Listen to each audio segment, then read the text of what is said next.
Вести на Канал 8. Добар ден. Делегација од збратимениот украински град Перејаслав Хмелницки во официјална посета на Кочани. Во делегацијата има и представници од бизнис секторот кои се заинтересирани за проширување на соработката со нашите предпријатија. Наближувањето на 10 годишнината од првото подпишување на спогодбата за збратимување на Кочани и украинскиот град Перејаслав Хмелницки е можност за продолжување и продлабочување на меѓусебната соработка. Тоа беше повод кај нас да дојде делегација од општинското раководство на збратимениот град и на средба во Кочанската локална самоуправа да се запознае со нашите искуства во користењето на финансиската поддршка од европските фондови. Освен тоа, украинската делегација искажа заинтересираност и за проширување на соработката на стопански план, заради што меѓу гостите имаше и стопанственици.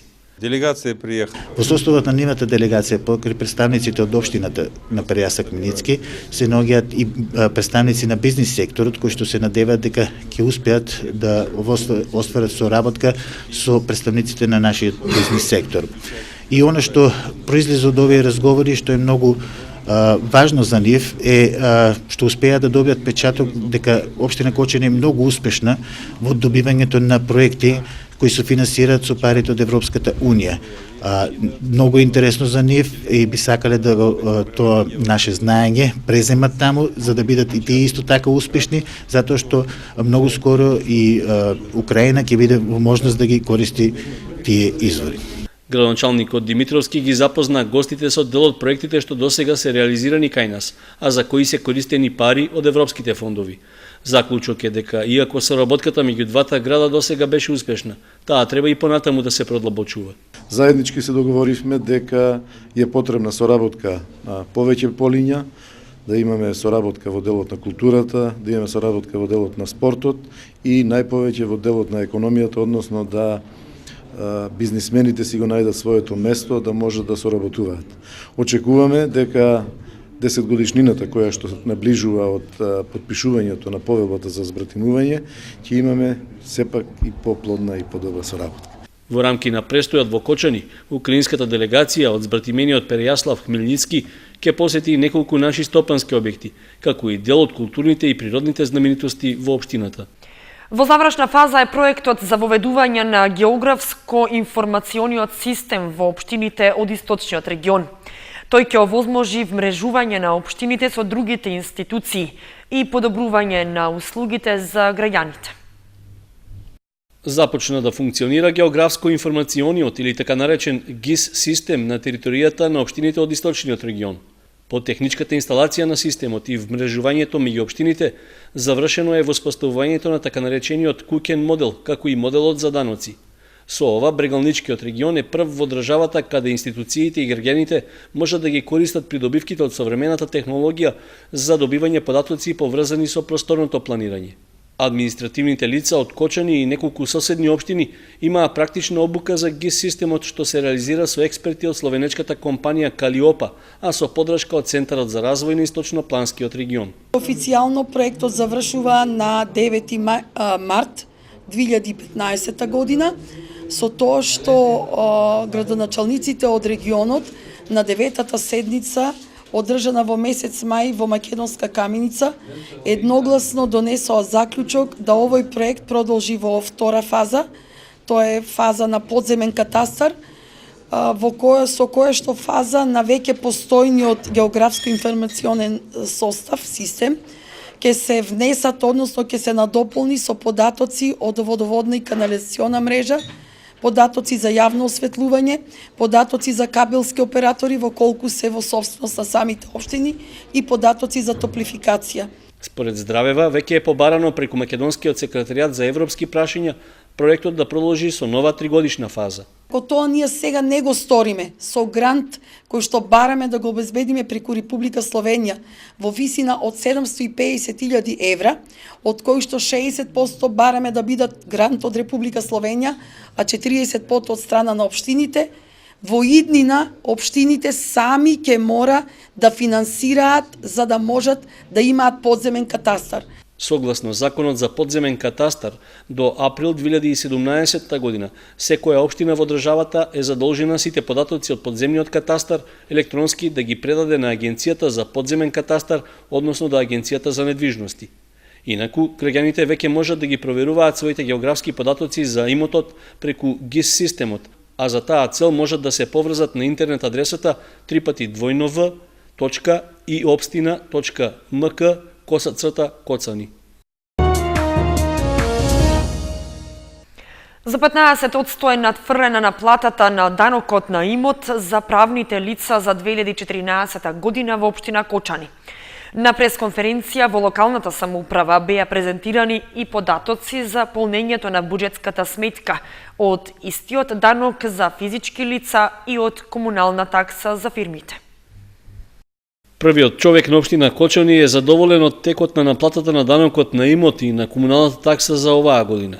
Според податоците од одделението за даноци и такси и надоместоци, што беа изнесени на пресконференција во локалната самоуправа, данокот на имот за правни лица, заклучно со 1 ноември, е реализиран со 115%, односно облогот за 2014 изнесува 2 милиони и 680 илјади денари, а досега се наплатени околу 3 милиони денари. Во однос на изминатите години, според Димитровски, добро тече и наплатата на данокот на имот за физички лица, како и прибирањето на средствата од комуналната такса, односно од популарната фирмарина. Данокот на имот на физички лица е реализиран со 75%, односно облогот за 2014 е 9 милиона 567.102 денари и тој облог е за 1 милион повисок во однос на 2011 година, а е последица на воведување во регистарот на нови даночни обврзници по неколку основи. Комуналната такса исто така како еден од приходите на општината, за 2014 година облогот на комунална такса се изнесува 8 милиона 818.375 денари и заклучно, како што рекавме, до 1 ноември имаме наплатено 5 милиона 679.765 денари или тоа е 64%, што е на едно мощно задоволително ниво. Разликата меѓу облогот и наплатеното се должи на фактот што околу 30% од даночните обврзници само формално екзистираат. Зголемувањето на облогот за 2014 година во однос на изминатите години, според Димитровски, се должи на задолжувањето на нови регистрирани даночни обврзници од вработените во даночното одделение. За 2014 година општина Кочани има регистрирано 1858 обврзници за комунална такса и имот на правни лица и 10.843 обврзници по основа на данок на имот, односно како физички лица. Од даночното одделение упатија апел до правните и физичките лица кои поседуваат недвижен имот на територијата на општината да ја исполнат својата законска обврска за да го пријават тој имот. Доколку стекнале недвижен имот по било кој основ, а истиот не е регистриран во регистарот на даночни обврзници, како и сите оние кои не поднале даночна пријава, дека поседуваат недвижен имот, истото да го сторат во просториите на општина Кочани во едношалтерската канцеларија во најкраток можен рок. Сите субјекти што нема да го пријават имотот, беше речено на пресконференцијата, се соочуваат со можност да им биде поднесена прекршочна пријава, а казните се ригорозни, односно глобата изнесува 1000 евра за физичките и 3000 евра за правните лица. Ниту последните анализи на пазарот на труд не се позитивни покрај новите инвестиции. Во Кочани најмалку работа има за дипломираните економисти и професори по македонски јазик. Кочани натаму е во топ општините според бројот на невработени. Од квалификуваните профили најмалку работа има за дипломираните економисти. Дури 37 се на списокот на Агенцијата за вработување. Потоа професори по оделенска настава по македонски јазик 27, невработени дипломирани правници во моментов се 20. Следува профилот професор за предучилишно воспитување со 14 невработени. Од профилите со средна стручна спрема најзагрозен е економски техничар. 173 лица се во евиденцијата на Агенцијата за вработување Кочани. Подобро не стојат ниту тие чие образование завршило во општа гимназија, 105 лица. електротехничар за комуникации 46 и економист 23. И натаму расте бројот на невработени млади до 24 годишна возраст. Во вториот квартал од годинава, според последните обработени и објавени податоци од Државниот завод за статистика, 55,2% од невработените во земјава се млади на возраст од 15 до 24 години или повеќе за 3,5% во однос на истиот период лани. Во второто тримесечие лани на оваа возрастна група биле 51,7% од невработените. 50 наставници од Кочани се наградени, а само 6 се во групата казнети заради отстапки во оценките од дневникот и оние на екстерното тестирање. Од казнетите наставници ниту еден не поднел приговор до училишните одбори, што не е случај со другите градови од Источна Македонија.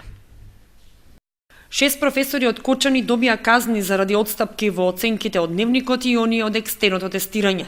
Наспроти тие, 50 наставници пак се во групата на наградени, а тоа значи дека оценките на учениците во дневникот се идентични со оние на екстерното оценување. Со оглед на малиот број казнати наставници, приговори до училишните одбори во Кочани нема, што не е случај со останатите училишта во другите градови од Источна Македонија. За општина Кочани има некаде околу 5-6 казнети, односно на листата на оние наставници кои што имат најголем отклон од оние оценки кои ги ставале во учениците во училиштата, што значи дека тие за нив ќе има казни, така е предвидено, а некаде околу 50 на наставници се во групата на оние наставници кои што треба да бидат наградени. Во Кочани нема казнети наставници и од интерните оценувања, како што е случај со другите градови, каде што тие казни предизвикаа приговори до училишните одбори. Интерните комисии во склоп на нашите основни средни училишта одлично си извршија својата работа, односно постапија според правилникот за интерно оценување. Така што немаше апсолутно никакви реперкусии негативни по наставниците, за разлика од други општини, каде тамошните комисии направиле превид и работеле по некој сосема друг правилник, кој што било од минатите учебни години и од тие причини настанаа проблеми. Така голем дел од наставниците кои што беа ставени на листите како наставници кои што треба да бидат казнети, всушност не било поради нивен пропуст при работата, туку поради пропуст на самата комисија, на самите комисии во училиштата кои што работеле по друг правилник. Екстерното оценување продолжува и оваа година согласно Законот за основно и средно образование. Министерството за образование и наука се изјасни дека ќе работи во насока на докомплетирање на самата регулатива со цел аномалиите кои се детектирани во одредени области да бидат минимизирани или отстранети во следните циклуси на одвивање на проектот.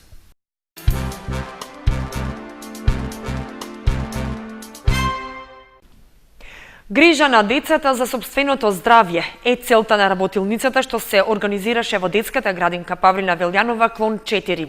Лекарите од јавните и приватните установи ги советуваат децата од големата група на теми поврзани со заштита од инфекции и грижа и чување на рбетот, очите и забите. Лекарите советуваат е насловот на работилницата што во организација на вработените се одржа во детската градинка Павлина Велјанова. Децата од големата група, како и нивните родители, ги слушаа советите од лекарите кои беа наменети и прилагодени според нивната возраст. Беа опфатени сите важни теми за детската возраст. Доктор Верка Петрова, специјалист офталмолог, советуваше за чувањето на очите. За правилното држање на телото при пишување и учење зборуваше физијатерот доктор Благица Панова. За грижата за забите, стоматологот доктор Мимица Арсова Милосова. И за инфекциите во детската возраст советуваше доктор Надица Јосифова, педијатар. Целта на работилницата е децата да се запознаат со сопственото здравје, исто така да створиме едно сознание за родителите што треба и како треба да постапуваат кога дечињата се болни, дали смеат или не смеат да одат во градинка и како да се научат да се грижат за сопственото здравје, да се штитат од инфекциите кои што ни претходат во следната сезона. Ова е прво вакво предавање на децата. Кочанската градинка и понатаму ќе продолжи со едукациите кои се од исклучително значење за децата од предучилишна возраст. Едномесечните истражувања на кокулов рид резултираа со нови научни сознанија. Целосна подршка на истражувањата даваат Министерството за култура и општина Виница. Привршуваат истражувањата на археолошкиот локалитет Коколофрит. Археолозите со нови откритија ги прошируваат научните сознанија. Едномесечните истражувања на Коколофрит во Виничка кршла на површина исфрлија бројни керамички наоди што го надградуваат постоечкиот научен материјал и го потврдуваат значењето на оваа археолошка тврдина. Со последователни ископувања се следи континуитетот на живот што започнува од 3-тиот милениум пред нашата ера, па периодот на раното, доцното бронзено време и преодот кон железното време. Уште од 2011 година имавме сознание откритија за периодот на полното железно време и периодот на 2 до 4 век, значи римските кремации откриени на овој терен. Овој локалитет бил користен како некропола, односно место каде што ги погребувале своите мртви, значи жителите на околните населби. И имаме еден континуитет, значи во добивањето на голем археолошки движен материјал, кој што вообичаено се состои од керамика, која што значи највеќе била користена при погребувањето како погребен гробен инвентар и како ритуално, значи кршена во некои ритуални цели при погребувањето. Истражувањата на овој локалитет ги следи и општина Виница. Градоначалникот Емил Дончев даде поддршка на сите проекти што ги реализира музеот Теракота. Општина Виница заедно со Министерството за култура ќе продолжи со поддршката на искупувањето на територија на општина Виница, се со цел развивање на археолошкиот туризам во општина Виница и до нашата идеја отварање на еден поголем и посовремен музеј во нашата општина. Истражувањата на Коколофрит продолжуваат до средината на ноември, пошто ќе биде ангажиран антрополог кој ќе работи на научна обработка на материјалот, што има своја археолошка и историска вредност, имајќи го предвид цивилизацијскиот развиток на преминот од бронзеното во железното време, што е проследен со разни процеси како миграции и војни.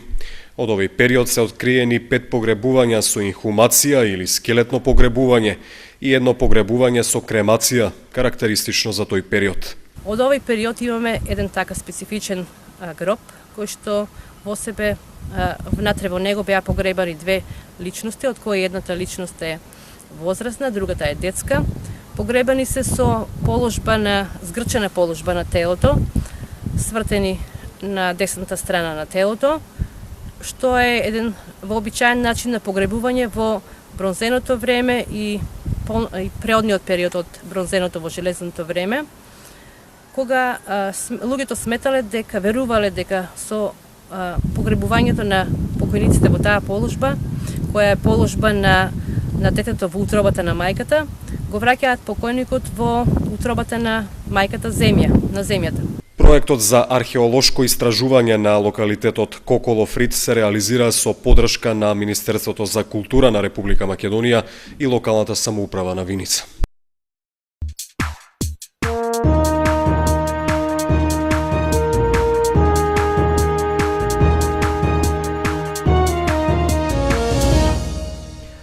Предвременската прогноза проследете спортската информација.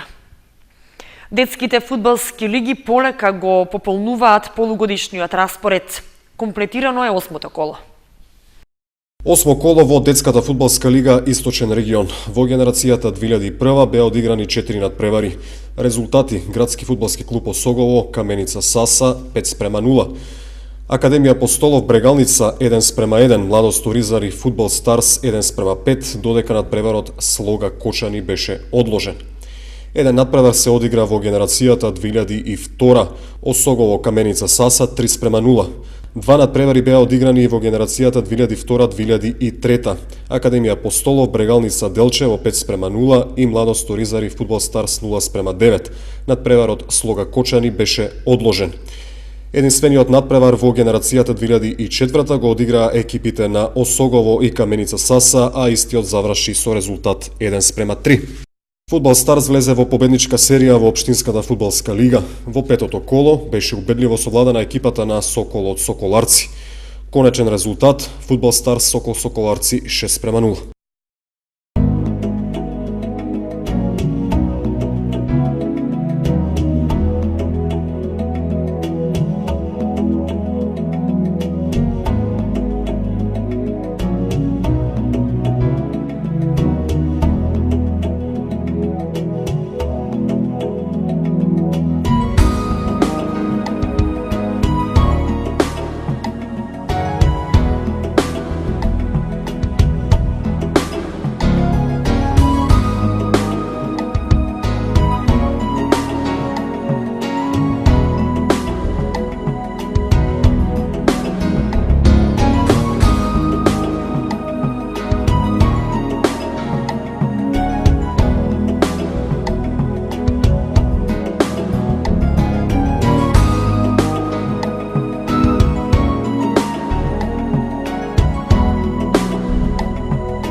Вестите на Канал 8 завршија. Ви благодариме што бевте со нас. Следете не и на нашата веб страница kanal8.mk. Довидување.